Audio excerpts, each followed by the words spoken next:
पावसाळा सुरू झालाय, मॉर्निंग वॉक कसा होणार आणि मग फिटनेस कसा जपायचा, असे अनेक प्रश्न जेव्हा आपल्याला पडतात तेव्हा आयुर्वेद आणि योगशास्त्राचं एक वरदान म्हणजे सूर्यनमस्कार.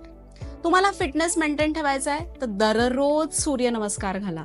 बघा, सूर्यनमस्कार ह्याच्यामध्ये वेगवेगळ्या प्रकारची आसनं असतात आणि बघा, सूर्य ही अशी देवता आहे की जी आपल्याला ऊर्जा देत असते. ओम सूर्याय नमः.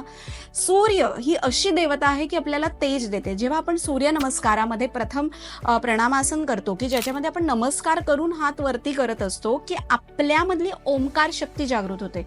मनाची ताकद तर वाढतेच, पण मसल फिटनेस मिळतो. सर्व अवयवांना रक्तपुरवठा व्यवस्थित होण्यासाठी खूप छान आसन म्हणजे सूर्यनमस्कार.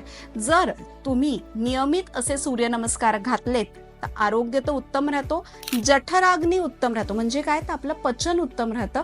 पचन उत्तम राहिल्यामुळे मसल फॅट जे एक्सेस असतं ते बर्न होऊ शकतं, मसल्स पिळदार होतात आणि आपलं आरोग्य उत्तम राहतं. सो जिम आणि मॉर्निंग वॉकला एक उत्तम पर्याय पावसाळ्यामध्ये तो म्हणजे दररोज सूर्यनमस्कार घालणे. तुम्ही जर सूर्यनमस्कार घालत असाल आणि दररोज किती सूर्यनमस्कार घालता आणि सूर्यनमस्कारामध्ये किती आसन असतात आणि त्यातलं भुजंगासन हे माझं फेवरेट आहे. तुमचं कोणतं आसन फेवरेट आहे हे आम्हाला नक्की सांगा.